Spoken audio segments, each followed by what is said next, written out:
दोस्तों, सबसे पहले मैं एक नौजवान होने के नाते भारतीय राष्ट्रीय कांग्रेस की जो मौजूदा स्टीयरिंग कमेटी है उसने जो संविधान में एक संशोधन किया है कि पार्टी प्रतिनिधित्व में हर एक स्तर पर 50 वर्ष से कम उम्र के व्यक्ति को 50% तक सीट जो आरक्षित किया गया है, मैं इस देश के नौजवानों के बिहाफ पर भारतीय राष्ट्रीय कांग्रेस को कोटि कोटि धन्यवाद करना चाहता हूं।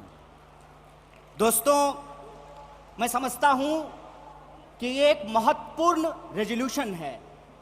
महत्वपूर्ण रेजोल्यूशन इसलिए है कि आप सब जानते हैं कि भारत दुनिया का सबसे नौजवान देश है। दुनिया का हर 5वां नौजवान कोई ना कोई भारतीय है।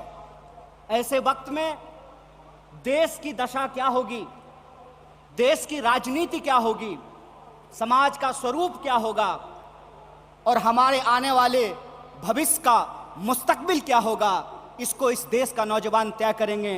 कांग्रेस पार्टी ने इस बदलाव को महसूस किया है, उसके लिए हम अपने वरिष्ठ नेतृत्व को बहुत बहुत धन्यवाद देना चाहते हैं। दोस्तों, आज जब रायपुर में देश की सबसे पुरानी पार्टी उसका 50वां महाधिवेशन हो रहा है, तो हमारे सामने कुछ महत्वपूर्ण सवाल हैं और उन्हीं महत्वपूर्ण सवालों पर चर्चा करने के लिए यह हमारा डिस्कशन हो रहा है, यह प्लेनरी सेशन हो रहा है। और यहां मैं आपके बीच मौजूद हूं हमारे देश के इकोनॉमिक, आर्थिक और राजनीतिक रेजोल्यूशन क्या होना चाहिए उसके संबंध में कुछ बातें रखने के लिए। सबसे पहली बात तो हमको यह समझना चाहिए, देश की अर्थव्यवस्था देश के लोगों को नजरअंदाज करके नहीं चल सकती है। कोई भी ऐसी आर्थिक नीति जिसमें देश के लोगों को नजरअंदाज किया गया है, वो आर्थिक नीति देश की आर्थिक नीति नहीं हो सकती है। और आज हम जिस मोड़ पर खड़े हैं, हम देख रहे हैं कि नारा देश का लगाया जाता है, नाम देश का लिया जाता है और तिजोरियां दोस्त की भरी जाती है। ऐसी आर्थिक नीतियां आज इस देश के अंदर लाई जा रही है। मेरा एक सीधा सवाल है इस देश के हुक्मरानों से, कांग्रेस पार्टी का एक आम कार्यकर्ता होने के चलते, कि ऐसी कौन सी ऐसी नीति है कि देश गरीब हो रहा है। हमारा आर्थिक आंकड़ा हमको बताता है कि देश में सबसे ज्यादा बेरोजगारी है आज के वक्त में। कोई ऐसा सेक्टर नहीं है जहां बेरोजगारी सर चढ़ करके बोल नहीं रही है। आप तमाम सर्वे उठा करके देख लीजिए, लगातार अमीर और गरीब की खाई बढ़ती जा रही है। इस देश के संसाधनों पर मुट्ठी भर लोगों का कब्जा होता जा रहा है। वैसी परिस्थिति में जो देश की संकल्पना है, जिसको महात्मा गांधी ने देखा है, जिसको मौलाना अबुल कलाम आजाद ने देखा है, जिसको सुभाष चंद्र बोस ने देखा है, जिसको श्रीमती इंदिरा गांधी ने देखा, जिसको स्वर्गीय राजीव गांधी ने देखा, जिसको इस देश की संविधान ने इस रूप में वर्णित किया है कि देश देश के लोगों से बनता है। जब देश देश के लोगों से बनता है तो आप मुझे बताइए कि देश कैसे गरीब हो रहा है और देश के 2-4 पूंजीपति कैसे अमीर हो रहे हैं। यह कौन सी ऐसी जादू की छड़ी है जो मौजूदा सरकार चला रही है। आप मुझे बताइए कि आम लोगों की आमदनी घटती जा रही है और देश के 1-2 पूंजीपति दुनिया के अमीरों की सूची में जाकर के शुमार हो जाते हैं। मैं यहां यह बात स्पष्ट कर देना चाहता हूं, हमारी पार्टी अमीरों के खिलाफ नहीं है, हमारी पार्टी पूंजीपतियों के खिलाफ नहीं है, हमारी पार्टी उद्योग धंधों के खिलाफ नहीं है, हमारी पार्टी उद्योगपतियों के खिलाफ नहीं है। लेकिन हम ऐसा देश नहीं चाहते हैं जहां आम लोगों के पास रोटी नहीं हो और प्रधानमंत्री के पास चलने के लिए 8,500 करोड़ का विमान हो। हम ऐसा देश नहीं चाहते हैं कि इस देश के आम लोगों के हाथ में शिक्षा नहीं हो, कलम नहीं हो, स्लेट नहीं हो, कंप्यूटर नहीं हो, मोबाइल नहीं हो और इस देश की जो सरकारी संपत्तियां हैं, बीएसएनएल, बीएसएनएल के बारे में क्या कहा गया? बीएसएनएल के बारे में कहा गया, बीएसएनएल का मतलब होता है भाई साहब नहीं लगेगा। अरे भाई साहब नहीं लगेगा तो आप मुझे बताइए कि जियो धन धनाधन कैसे करेगा? यह सवाल आज इस देश के सामने खड़ा है। सरकार क्या करेगी? यह सवाल मैं पूछना चाहता हूं इस देश के नीति निर्माताओं से कि अगर एयर इंडिया नहीं होगा, जब देश में नहीं होगा एयर इंडिया, तो आप बताइए क्या करेंगे ज्योतिरादित्य सिंधिया?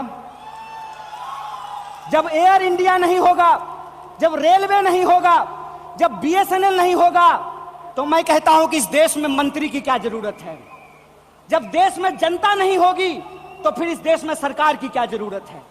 जब देश में स्कूल नहीं होगा, अस्पताल नहीं होंगे, सड़कें नहीं होंगी, तो आप मुझे बताइए कि फिर संसद की क्या जरूरत है? इस देश की जो पूरी की पूरी संकल्पना है, उस संकल्पना को आज एक बार फिर से कांग्रेस के राष्ट्रीय महाधिवेशन में पुनर्विचारित करने की जरूरत है। देश का मतलब होता है देश में रहने वाले लोग। डीडी नेशनल पर एक कार्यक्रम आया करता था, नेहरू जी की किताब है discovery of India. Discovery of India के एपिसोड में नेहरू जी आम लोगों से पूछते हैं कि बताइए कौन है भारत माता? किसको भारत माता कहते हैं? भारत माता इस देश में रहने वाले लोग हैं।